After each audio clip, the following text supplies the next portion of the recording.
So K2 BTech S3 സ്റ്റുഡൻസിൻ്റെ maths exam ഇന്ന് കഴിഞ്ഞു. സോ മാത്സ് എക്സാം എങ്ങനെ ഉണ്ടായിരുന്നു എല്ലാവരും ഒന്ന് കമൻറ്റ് ചെയ്യുക. സോ ഇനി കോർ എക്സാമിൻ്റെ സീസണാണ്. സോ നിങ്ങൾ ഫസ്റ്റ് ടൈമാണ് നിങ്ങളുടെ കോർ എക്സാം എഴുതാൻ പോകുന്നത്. സോ കൃത്യമായിട്ട് കോർ എക്സാം എങ്ങനെ നേരിടും നമ്മൾ പറയാം. സോ ആദ്യം ഡിസ്ക്ലെയിമർ വായിക്കുക. ഇൻട്രസ്റ്റ് ഉള്ളവർ മാത്രം വീഡിയോ കണ്ടാൽ മതി. അതിന് കാരണം എന്താ വെച്ചാൽ ഒരുപാട് പേര് പേഴ്സണലി റിക്വസ്റ്റ് അയക്കുന്നുണ്ട്, ചേട്ടാ വീഡിയോ ചെയ്യുക. അതുകൊണ്ട് മാത്രമാണ് വീഡിയോ ചെയ്യണം. ഓക്കെ, അപ്പോൾ നമുക്ക് സ്റ്റഡി പ്ലാൻസ് പറയാം.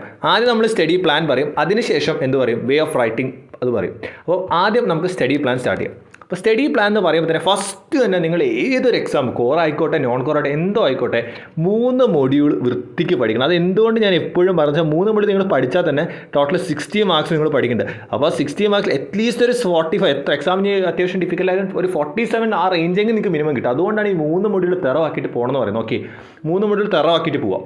പിന്നെ ഇൻറ്റേർണൽസ് നോക്കാൻ പറയുന്നത് എന്താ വെച്ചാൽ പല സ്റ്റുഡൻസ് ഇന്നലെ തന്നെ ഒരുപാട് പേര് വിളിച്ചു, ചേട്ടാ ഇൻറ്റേർണൽ 26, 23 അങ്ങനെയൊക്കെ ഉണ്ട്. അപ്പോൾ അങ്ങനത്തെ സ്റ്റുഡൻസിനോട് ഞാൻ പേഴ്സണലി പറയുകയാണെങ്കിൽ നിങ്ങൾ അത്യാവശ്യം വർക്ക് എടുക്കണം. കാരണം ഇൻറ്റേർണൽ കുറവാണ്, യൂണിവേഴ്സിറ്റി കൂട്ടി വാങ്ങിയേ മതിയാവുള്ളൂ. 35 താഴെ 32, 33 ഒക്കെ ആണെങ്കിൽ നിങ്ങൾക്ക് വലിയ വിഷയമില്ല, 3 മൊഡ്യൂൾ തന്നെ വൃത്തിക്ക് പഠിച്ചത്.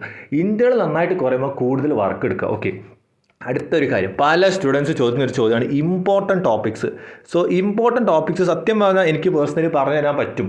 എന്ന് വെച്ചാൽ ഇലക്ട്രിക്കലൊക്കെ നന്നായിട്ട് പറയും, ബാക്കിയൊക്കെ നമുക്ക് കുറേ റെഫറൻസ് കാര്യങ്ങളൊക്കെ കിട്ടിയിട്ടുണ്ട്. പക്ഷേ ഇമ്പോർട്ടൻറ്റ് ടോപ്പിക്സ് പറയുമ്പോഴുള്ള പ്രശ്നം എന്ന് പറഞ്ഞാൽ നമുക്ക് ഒരിക്കലും പറയാൻ പറ്റില്ല. ഈ കോർ എത്തുമ്പോൾ അത്യാവശ്യം എല്ലാ ടോപ്പിക്സും നിങ്ങൾ പഠിച്ച് പോകാൻ ശ്രമിക്കുക. ഓക്കെ, ഇമ്പോർട്ടൻറ്റ് ടോപ്പിക്സ് ഇനി ഉണ്ടെങ്കിൽ തന്നെ നിങ്ങൾ എന്ത് ചെയ്യണം, 3 മൊഡ്യൂൾ കംപ്ലീറ്റ് ചെയ്യുക. നിങ്ങൾക്ക് ഒരുപാട് പേർക്ക് ഇമ്പോർട്ടൻറ്റ് ടോപ്പിക്സ് ഒക്കെ കിട്ടുന്നുണ്ട്. അപ്പോൾ 3 മൊഡ്യൂൾ കംപ്ലീറ്റ് ചെയ്യുക. അതിനുശേഷം ഇമ്പോർട്ടൻറ്റ് ടോപ്പിക്സ് എങ്ങനെ പഠിക്കണം നിങ്ങൾ, അപ്പോൾ ലാസ്റ്റ് 2 മൊഡ്യൂളിൻ്റെ ഇമ്പോർട്ടൻറ്റ് ടോപ്പിക്സ് പഠിക്കുക. എല്ലാന്നുണ്ടെങ്കിൽ എല്ലാ ഇമ്പോർട്ടൻറ്റ് ടോപ്പിക്സ് പഠിച്ചതിന് ശേഷം 3 മൊഡ്യൂളിൻ്റെ ബാക്കി കാര്യങ്ങൾ കംപ്ലീറ്റ് ചെയ്യുക. എന്നിട്ട് അവസാനത്തെ 2 മൊഡ്യൂളിൻ്റെ ഇമ്പോർട്ടൻറ്റ് മാത്രം പഠിച്ചാൽ മതി. എന്ന് വെച്ചാൽ 3 മൊഡ്യൂൾ തറവാക്കിയതിന് ശേഷം ബാക്കി 2 മൊഡ്യൂളിൻ്റെ ഇമ്പോർട്ടൻറ്റ് പഠിച്ചാൽ അതാണ് ഏറ്റവും ബെസ്റ്റ് രീതി. ഓക്കെ, ഇനി നമ്മൾ 3 മാർക്സ് ക്വസ്റ്റിൻ്റെ ഏറ്റവും ഇമ്പോർട്ടൻറ്റ് കാര്യം പറയാൻ പോവാണ്. പിന്നെ പ്രീവിയസ് ഇയർ, പിന്നെ യൂട്യൂബ് ചാനൽ അത് പറയുന്നതിന് മുന്നേ നിങ്ങൾക്ക് ഹൈലി യൂസ്ഫുൾ ആയിട്ടുള്ളൊരു കോഴ്സ് ഉണ്ട്. സോ ഇൻട്രസ്റ്റ് ഉള്ളവർ മാത്രം അത് കാണാം. എല്ലാവർക്കും നമ്മുടെ വീഡിയോയിലേക്ക് തന്നെ തിരിച്ചു വരാം. സോ നിങ്ങൾ BTech പഠിച്ചുകൊണ്ടിരിക്കുന്ന ഈ സമയത്ത് തന്നെ അത്യാവശ്യം നല്ലൊരു AI ആൻഡ് ഡാറ്റാ സയൻസിൻ്റെ ഒരു കോഴ്സ് ചെയ്താലോ. ഇൻട്രസ്റ്റ് ഉള്ള സ്റ്റുഡൻസിന് അത്യാവശ്യം സൂപ്പറായിട്ടൊരു കോഴ്സ് വന്നിട്ട് IIT ഇൻഡോർ കണ്ടക്ട് ചെയ്യുന്ന കോഴ്സാണ്. ഈ കോഴ്സിൻ്റെ ക്ലാസ്സുകളും കാര്യങ്ങളൊക്കെ എടുക്കുന്ന IITയിലെ ഫാക്കൽറ്റീസാണ്. ആൻഡ് മോർ ഓവർ ഈ കോഴ്സ് കംപ്ലീറ്റ് ചെയ്ത് കഴിയുമ്പോൾ നിങ്ങൾക്ക് IIT ഇൻഡോറിൻ്റെ ദൃഷ്ടി CP സർട്ടിഫിക്കറ്റ് കിട്ടും. ആൻഡ് മോർ ഓവർ നിങ്ങൾക്ക് അവരുടെ ലാബ് ഇവൻറ്റ്സിലേക്കൊക്കെ ഡയറക്റ്റ് പോകാനുള്ള ID കാർഡ് കാര്യങ്ങളൊക്കെ കിട്ടും. സോ ഇൻട്രസ്റ്റ് ഉള്ള സ്റ്റുഡൻസ് AI ആൻഡ് ഡാറ്റാ സയൻസിലൊക്കെ ഇൻട്രസ്റ്റ് ഉള്ളവർ എൻറോൾ ചെയ്യുക, എല്ലാവർക്കും ഇഗ്നോർ ചെയ്യാം. സോ കമൻറ്റ് ബോക്സിലും ഡിസ്ക്രിപ്ഷനിലും ഇതിൻ്റെ ലിങ്കും ഡീറ്റെയിൽസും ഒക്കെ കൊടുത്തിട്ടുണ്ട്. സോ ലിങ്കിൽ കയറി പോയാൽ നിങ്ങൾക്ക് അത്യാവശ്യം കാര്യങ്ങളൊക്കെ മനസ്സിലാവും. സോ ഇൻട്രസ്റ്റ് ഉള്ളവർ എൻറോൾ ചെയ്യാം. നമ്മളിനി പറയാനുള്ളത് 3 മാർക്കിൻ്റെ ക്വസ്റ്റ്യൻസ്. 3 മാർക്സ് ക്വസ്റ്റ്യൻസ് നിങ്ങൾ എല്ലാവരും ശ്രദ്ധിക്കുക. മിനിമം ഞാൻ പറയാം ഒരു 3 അല്ലെങ്കിൽ ഒരു 3 അല്ലെങ്കിൽ 4, മിനിമം ഒരു 3 പ്രീവിയസ് ഇയർ ക്വസ്റ്റ്യൻ പേപ്പർ എടുക്കുക. അതിലുള്ള 3 മാർക്കിൻ്റെ ചോദ്യം യു ക്യാൻ യൂസ് ChatGPT അല്ലെങ്കിൽ നിങ്ങൾക്ക് വേറെ ഏതെങ്കിലും മെറ്റീരിയൽ യൂസ് ചെയ്യാം. കൃത്യമായിട്ട് നിങ്ങൾ വെരിഫൈ ആണ്. ChatGPT യൂസ് ചെയ്യുമ്പോൾ ചിലപ്പോൾ ചെറിയ മിസ്റ്റേക്സ് ഒക്കെ അതിൽ വരാറുണ്ട്. പക്ഷേ എന്നാലും വളരെ ക്ലിയർ ആയിട്ടുള്ള എന്താ പറയുക, ഒരു ലൈനൊക്കെ അടിച്ചു കൊടുത്തിട്ട് പ്ലീസ് എക്സ്പ്ലെയിൻ ഇറ്റ് പ്രോപ്പർലി അല്ലെങ്കിൽ please give me more details എന്നൊക്കെ പറഞ്ഞാൽ അത് വളരെ സിമ്പിളായിട്ട് നിങ്ങൾക്ക് ഉത്തരം തരാറുണ്ട്. അത് സത്യം പറയാൻ നല്ല യൂസ് തന്നെയാണ്. എനിക്കൊക്കെ എത്ര എക്സാംസിന് യൂസ് ആവുന്നുണ്ട്. അപ്പോൾ നിങ്ങളുടെ ഞാൻ പറയുന്നത് 3 മാർക്കിൻ്റെ ചോദ്യങ്ങൾ മിനിമം 4-3 വർഷത്തെ പ്രീവിയസ് ഇയർ ക്വസ്റ്റ്യൻ പേപ്പർ എടുത്തിട്ട് ChatGPT അല്ലെങ്കിൽ യൂട്യൂബ് ചാനൽ അല്ലെങ്കിൽ PDF വേറെ ഏതെങ്കിലും മെറ്റീരിയൽ വെച്ചിട്ട് കൃത്യമായിട്ട് നിങ്ങൾ പഠിക്കുക. കാരണം 3 മാർക്കിൻ്റെ ചോദ്യങ്ങൾ അത് പഠിച്ചിരിക്കണം.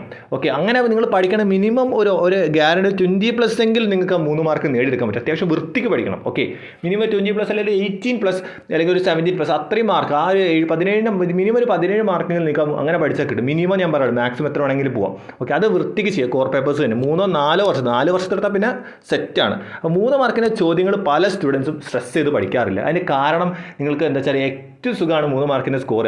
അധിക കേസസിലും ഒരു 4 ദിവസം ടഫ് ആണെങ്കിൽ ബാക്കി ക്വസ്റ്റ്യൻസ് ഒക്കെ അത്യാവശ്യം നിങ്ങൾക്ക് എഴുതാൻ പറ്റും. അപ്പം അത് നിങ്ങൾ ഫോളോ ചെയ്യുക. പിന്നെ നിങ്ങൾക്ക് പഠിക്കാൻ വേണ്ടി നിങ്ങൾ യൂസ് ചെയ്യുന്ന യൂട്യൂബ് ചാനൽസും കാര്യങ്ങൾ ജസ്റ്റ് യൂട്യൂബ് കാര്യങ്ങളൊക്കെ യൂസ് ചെയ്യാമെന്നാണ്. ഒരുപാട് ചാനൽസ് ഉണ്ട് നിങ്ങളുടെ KTൻ്റെ. അപ്പോൾ ഏറ്റവും ബെസ്റ്റ് ചാനൽ ഏതാണെന്ന് ചോദിച്ചു കഴിഞ്ഞാൽ ഇപ്പോൾ ഇലക്ട്രിക്കലിൻ്റെ കാര്യത്തിലൊക്കെയാണ് BTech മെഡീസിന് എനിക്ക് ഡയറക്റ്റ് പറയാൻ പറ്റും. ബാക്കി സബ്ജക്ട്സിന് ഞാൻ കാണാത്തതുകൊണ്ട് എനിക്ക് കൃത്യമായിട്ട് അറിയില്ല. ഓക്കെ, അപ്പോൾ അടുത്ത കേസ് എന്ന് പറഞ്ഞു കഴിഞ്ഞാൽ നമ്മൾ പറയാൻ പോകുന്നതെന്ന് വെച്ചാൽ വേ ഓഫ് റൈറ്റിംഗ്. അപ്പോൾ ഏത് എക്സാം ആയാലും KTൻ്റെ എക്സാംസ് നിങ്ങൾ എഴുതുമ്പോൾ ഒരു വലിയ ഡിഫറൻസ് എന്ന് പറഞ്ഞാൽ നിങ്ങൾ എന്ത് എഴുതുവാണെങ്കിലും പോയിൻറ്റ്സ് ആയിട്ട് എഴുതുക. നിങ്ങളിങ്ങനെ വലിയ പാരഗ്രാഫ് പോലെ എഴുതാതിരിക്കുക, പോയിൻ്റ് വൈസ് ചെയ്തു. ഓക്കെ, പോയിൻ്റ് വൈസ് മാത്രം എക്സാം എഴുതുന്നത് ഏറ്റവും നല്ല. കാരണം കറക്റ്റ് ചെയ്യുന്ന ആൾക്ക് ഈസി ആയിരിക്കും കൊടുക്കും. അപ്പോൾ നിങ്ങൾ എഴുതുന്ന പോയിന്റ്സ് പെട്ടെന്ന് കാണാൻ പറ്റും. പോയിന്റ് വൈസ് ചെയ്താൽ ഒരുപാട് എഴുതി വെക്കേണ്ട കാര്യം വളരെ കൃത്യമായിട്ട് ചോദ്യത്തിന് എന്തൊക്കെ ആവശ്യമുണ്ട്. ഇപ്പം ജസ്റ്റ് ഇപ്പം നിങ്ങളടുത്ത് ചോദിച്ചപ്പോൾ ഒരു പ്രോഗ്രാം എഴുതാൻ പറഞ്ഞാൽ നിങ്ങൾ എന്ത് ചെയ്യുക, പ്രോഗ്രാമിന് ഹെഡിങ് കൊടുത്ത് പ്രോഗ്രാം മൊത്തമായിട്ട് എഴുതുക. വേണമെങ്കിൽ ഈ സൈഡിൽ നിങ്ങൾക്ക് കമൻറ്റ്സ് ചെയ്താം. അങ്ങനെ ആ പ്രോഗ്രാം കമൻറ്റ്സ് പോലെ വൃത്തിക്ക് എഴുതി ക്ലിയർ ആയിട്ട് മനസ്സിൽ വേണമെങ്കിൽ ഔട്ട്പുട്ട് കാണിക്കാൻ ഔട്ട്പുട്ട് വേണം എഴുതി കാണിച്ചു കൊടുക്കുക ഒരു എക്സാമ്പിൾ വെച്ചിട്ട്. അല്ലെങ്കിൽ ഇപ്പം ഇലക്ട്രിക്കലിൻ്റെ കേസൊക്കെയാണ് പറയുക, എന്തായാലും നിങ്ങൾ ഇലക്ട്രിക്കലിൻ്റെ ഒരു വലിയ മാർക്കിൻ്റെ ക്വസ്റ്റ്യൻ എന്തായാലും ഒരു സർക്യൂട്ട് ഡയഗ്രം ഉണ്ട്. ആ സർക്യൂട്ട് ഡയഗ്രം വരയ്ക്കുക, അതിലെ കോമ്പോണൻസിനെ കൃത്യമായി ലേബൽ ചെയ്യുക, അതിനുശേഷം നിങ്ങൾ എഴുതി പോവുക. ഓക്കെ, അപ്പോൾ നമ്മൾ കൃത്യമായിട്ട് മനസ്സിലാവും. അപ്പം ആ ഒരു പോയിന്റ് വൈസ് ചെയ്തുക, അത് ഭയങ്കര ഇമ്പോർട്ടൻ്റ് ആണ്. പിന്നെ ഡയഗ്രാംസ് ഉണ്ട്, അത് കൃത്യമായിട്ട് പഠിക്കുക. ഇക്വേഷൻസ് ഹൈലൈറ്റ് ചെയ്ത് കൊടുക്കുക. ഇക്വേഷൻസ് ഒക്കെ വളരെ കൃത്യമായിട്ട് പഠിച്ചിട്ട് പോകട്ടോ. എസ്പെഷ്യലി മെക്കാനിക്കലുകാരോടാണ് പറയാനുള്ളത്. ഇക്വേഷൻസ് ഒരുപാടുണ്ട്, അപ്പോൾ ഒരുപാട് ഇക്വേഷൻസ് കൃത്യമായിട്ട് നിങ്ങൾ ചെയ്യുക. ഓക്കെ, പിന്നെ ഇനി അടുത്ത പറയാൻ പോകുന്നത് ഡെറിവേഷൻസ്. ഇപ്പോൾ ഡെറിവേഷൻസ് നിങ്ങൾക്ക് ഉണ്ടെങ്കിൽ ഒന്നും കൂടി കേട്ടോളൂ, ഡെറിവേഷൻസ് ഉണ്ടെങ്കിൽ ക്വസ്റ്റ്യൻ പേപ്പർ കൈ കിട്ടിയാൽ നമുക്ക് ടൈം മാനേജ്മെൻറ്റ് ചെയ്യാൻ കൃത്യമായിട്ട് മനസ്സിലാച്ചാൽ. ഞാനൊരു കാര്യം, നിങ്ങൾക്ക് 3 മാർക്കിൻ്റെ ചോദ്യത്തിൻ്റെ പാർട്ട് ഉണ്ടാവും, പിന്നെ നിങ്ങൾക്ക് 7 മാർക്സിൻ്റെ 2 ഓപ്ഷൻസ് ഉണ്ടാവും, അല്ലെങ്കിൽ 40 മാർക്സിൻ്റെ, അല്ലെങ്കിൽ 8 മാർക്ക് 6 മാർക്ക് അങ്ങനെയാണല്ലോ. പാർട്ട് ബി 14 മാർക്സ് ആയിരിക്കും ഒരു മൊഡ്യൂളും ചോദിക്കുക. മറ്റേ 3 മാർക്സിൻ്റെ 10 ക്വസ്റ്റ്യൻ ഉണ്ടാവും 5 മൊഡ്യൂളിൽ നിന്ന്. മറ്റ് പാർട്ട് ബി എന്ന് പറഞ്ഞാൽ 14 മാർക്സിൻ്റെ 5 ചോദ്യങ്ങളുണ്ടാവും. അപ്പോൾ ഓർമ്മ ഉണ്ടാവും. അപ്പോൾ കൃത്യമായിട്ട് മനസ്സിലായി ടൈം മാനേജ്മെൻറ്റ് ഭയങ്കര. ഇപ്പോൾ ഡെറിവേഷൻസ് ഉണ്ടെങ്കിൽ നിങ്ങൾക്ക് ഷുവറായിട്ട് ഡെറിവേഷൻസ് അറിയണം, ആദ്യം പോയിട്ട് അത് ചെയ്യാം.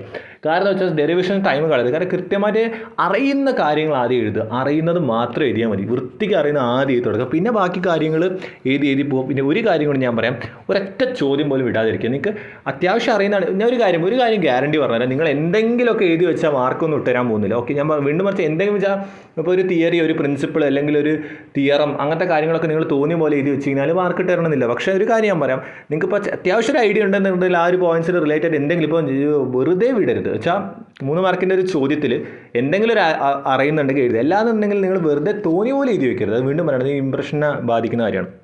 ഓക്കെ, പിന്നെ പ്രോബ്ലംസും തിയറി എന്ന് പറഞ്ഞാൽ തിയറിക്ക് കൂടുതൽ സമയം കൊടുത്തോളൂ. എക്സാം ഇതാണ്. പ്രോബ്ലംസ് ചിലപ്പോൾ ചെയ്താൽ സത്യം പറയുക ചിലപ്പോൾ കിട്ടിയില്ല, നിങ്ങൾ അതിൽ തന്നെ ഇരിക്കും. ഒരുപാട് ടൈം എടുത്ത് പ്രോബ്ലം ചെയ്ത് സമയം കളയാതെ തിയറി നന്നായിട്ട് അറിയാം. ഇപ്പോൾ ഒരു ക്വസ്റ്റ്യൻ ഞാൻ പറയാം, ഇപ്പോൾ തിയറിൻ്റെ ഒരു ചോദ്യം ഉണ്ട് ഒരു പ്രോബ്ലത്തിൽ. അപ്പോൾ നിങ്ങൾ തിയറി വേഗം കംപ്ലീറ്റ് ചെയ്ത് പോരാ. പ്രോബ്ലം വേണമെങ്കിൽ ലാസ്റ്റോട് ചെയ്യാൻ ശ്രമിക്കാറ്. പ്രോബ്ലം ചെയ്തപ്പോൾ കിട്ടുന്ന ഷുവർ ഉണ്ടാവും, ചിലർക്ക് ഷുവർ ആവില്ല, ചിലപ്പോൾ തെറ്റിപ്പോകാനൊക്കെ ചാൻസ് ഉണ്ട്. അപ്പോൾ നിങ്ങൾ കൃത്യമായിട്ട് മനസ്സിലാക്കുക, തിയറിയിൽ കൂടുതൽ കോൺസെൻട്രേറ്റ് ചെയ്യുക, തിയറി പഠിക്കണം. പിന്നെ പ്രോബ്ലംസ് എന്ന് പറഞ്ഞാൽ 1-2 പ്രോബ്ലംസ് നല്ല വൃത്തിക്ക് പഠിച്ചിട്ട് പോകുക. കാരണം എന്താ വെച്ചാൽ പ്രോബ്ലംസ് ഇപ്പോൾ പ്രോബ്ലം ചെയ്തേ പറ്റുമെന്നിരിക്കാം. അങ്ങനെയാണെങ്കിൽ നിങ്ങൾ പലരും ചെയ്യുന്ന കാര്യമാണ്, പ്രോബ്ലം ജസ്റ്റ് നോക്കി 2-3 ലൈനൊക്കെ ഒന്ന് വായിച്ച് ഇനി ഇത് എനിക്ക് എന്താ അവിടെ ഒരിക്കലും കിട്ടാൻ പോകുന്നില്ല ആ പ്രോബ്ലം അവിടെ പോയി ചെയ്യുമ്പോൾ. പ്രോബ്ലം ചെയ്യുകയാണെന്നുണ്ടെങ്കിൽ എന്ത് ചെയ്യുക, ഫസ്റ്റ് ടു ലാസ്റ്റ് ഉത്തരം കിട്ടുന്നവരെ സ്വന്തമായിട്ട് കാൽക്കുലേറ്റർ ഇക്വേഷൻസ് ഒക്കെ ഒരു ബുക്കിലെടുത്ത് എഴുതി അത് വെച്ച് ചെയ്യുക. എല്ലാന്നുണ്ടെങ്കിൽ പ്രോബ്ലംസ് കിട്ടില്ല, ഗ്യാരണ്ടിയാണ്. കാരണം എന്താണ്, പ്രോബ്ലംസ് എന്ന് പറഞ്ഞാൽ അതിൻ്റെ ഒരു നാക്ക് തന്നെ ചെയ്യണം. അല്ലാതെ നിങ്ങൾ തോന്നിയ പോലെ വായിച്ച് പോയി കഴിഞ്ഞാൽ അവിടുന്ന് സ്റ്റക്കാവും. അപ്പോൾ ഇത്രയും കാര്യങ്ങളാണ് മെയിനായിട്ട് എനിക്ക് പറയാനുണ്ടായിരുന്നത്. എസ്പെഷ്യലി 3 മാർക്കിൻ്റെ കാര്യങ്ങളും ഡെറിവേഷൻസും നിങ്ങൾ എങ്ങനെ എഴുതാം. ഒരുപാട് പേര് ചോദിച്ച ചോദ്യത്തിന് ഉത്തരമായിട്ടുണ്ട്, ചേട്ടാ എങ്ങനെ പഠിക്കണം, എങ്ങനെ പഠിക്കും. അപ്പം ഒരു കാര്യം ഞാൻ വീണ്ടും നിങ്ങളടുത്ത് പറയാം, എന്ത് ഡൗട്ട് ഉണ്ടെങ്കിലും കമൻറ്റ് ചെയ്യുക. സോ ഇതുപോലത്തെ ഇൻഫോർമേറ്റീവ് കാര്യങ്ങൾക്കായിട്ട് ചാനൽ ഇൻട്രസ്റ്റ് ഉണ്ടെങ്കിൽ സബ്സ്ക്രൈബ് ചെയ്യുക. So stay with the channel and be with the channel. It's for you, not for me.